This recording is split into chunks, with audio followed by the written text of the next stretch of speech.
Assalamualaikum warahmatullahi wabarakatuh, teman-teman semuanya. Apa kabar hari ini? Semoga selalu sehat ya. Nama aku Nislina Rona Maulida dari Psikologi semester 6 Fakultas Psikologi dan Kesehatan UIN Wali Songo Semarang. Nah, di video kali ini aku akan membahas tentang perubahan sosial dalam komunitas. Poin pentingnya sih situasi sama cara pandang kelas bawah, tapi aku bakal kasih juga penjelasan umum tentang perubahan sosial itu sendiri biar kalian gak bingung. Oke, langsung aja kita cus ya. Oh ya, sebelum itu jangan lupa like, comment, dan subscribe biar aku semangat buat ngerjain tugas-tugas video yang lainnya. Check it out. Nah, teman-teman, perubahan sosial manusia itu dinamis. Artinya tidak ada manusia yang tidak melakukan perubahan dalam aktivitas kehidupannya sehari-hari. Perubahan sosial terjadi karena manusia, bagian daripada gejala perubahan sosial, dan perubahan sosial itu terjadi tidak hanya satu sisi, melainkan banyak faktor dan juga sektor yang mengalami berbagai perubahan di berbagai bidang lain. Perubahan sosial itu sendiri merupakan perubahan kepada pola perilaku, hubungan sosial, lembaga, dan struktur sosial pada waktu tertentu. Hal tersebut terkait dengan adanya perubahan kepada interaksi dalam masyarakat ketika mereka melakukan tindakan dalam masyarakat itu sendiri. Sejalan dengan itu, menurut Gilin dan Gilin dalam buku Label, itu perubahan sosial merupakan perubahan yang terjadi pada kehidupan manusia yang diterima, berorientasi kepada perubahan kondisi geografis, kebudayaan material, komposisi penduduk, ideologi maupun difusi dalam penemuan-penemuan hal yang baru. Nah, Carl Rogers itu menyatakan bahwa perubahan sosial adalah suatu proses yang melahirkan perubahan dalam struktur dan fungsi dari suatu sistem kemasyarakatan. Perubahan sosial ini bersifat berantai dalam kehidupan, maka perubahan sosial terlihat berlangsung terus sesuai dengan keadaan di mana masyarakat mengadakan reorganisasi struktur sosial yang terkena perubahan. Oke, kita lanjut ya. Perubahan sosial terjadi karena ada faktor dari dalam maupun juga dari luar. Faktor dari dalamnya itu seperti keadaan ekonomi, teknologi, ilmu pengetahuan, agama, dan yang lainnya. Sementara kalau yang faktor dari luar itu lebih kepada bencana alam dan faktor eksternal lain, seperti contohnya ada perang, gunung meletus, tsunami, tanah longsor, dan juga yang lainnya. Karl Marx dalam konsep ekonomi struktur berpendapat bahwa penggerak perubahan yang akan memimpin perubahan itu adalah termasuk proses perubahan sosial dan lingkungan ekonomi. Nah, keduanya itu menjadi dasar segala perilaku masyarakat. Apabila materi masyarakat itu berkembang dengan baik, maka akan mempengaruhi perubahan sosial atau sosial budaya masyarakat, seperti cara berpikir, bertindak, gaya hidup, pertemanan, ataupun ideologi. Nah, situasi kelas bawah menurut Chambers dan juga Nasikun itu tergolong menjadi dalam 4 bentuk. Yang pertama itu ada kemiskinan absolut. Kemiskinan absolut ini apabila pendapatan itu berada di bawah garis kemiskinan untuk memenuhi kebutuhan dasar, yaitu pangan, sandang, dan juga papan.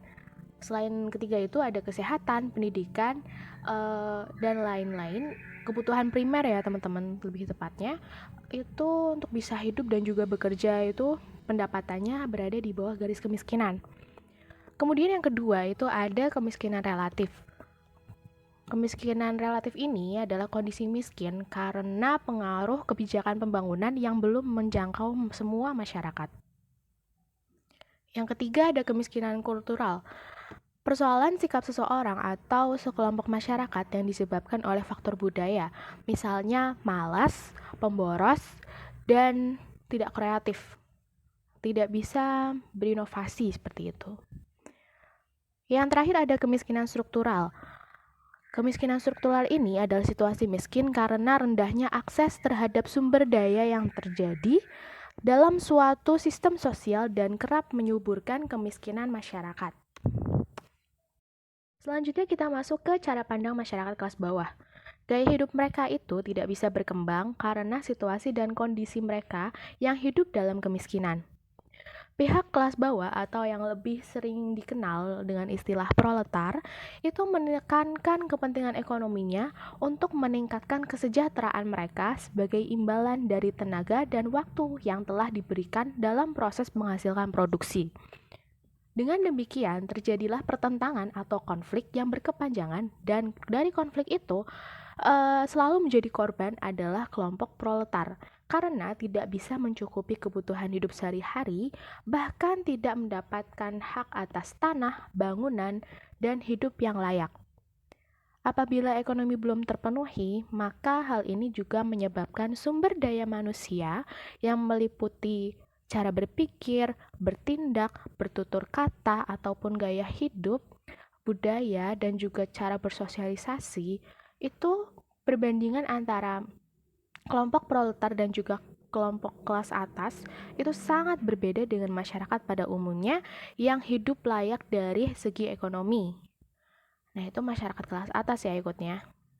Sumber daya itu menjadi problem karena jalan keluar yang ditawarkan oleh pihak lain belum tentu diterima oleh masyarakat kelas bawah yang sudah terbiasa dengan gaya hidup mereka yang lama.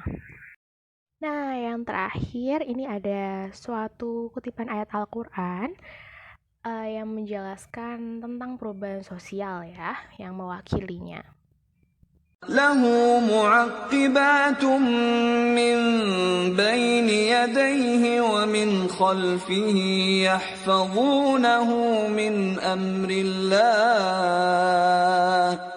إن الله لا يغير ما بقوم حتى يغيروا ما بأنفسهم وإذا أراد الله بقوم سوءا فلا مرد له وما لهم من دونه من وال.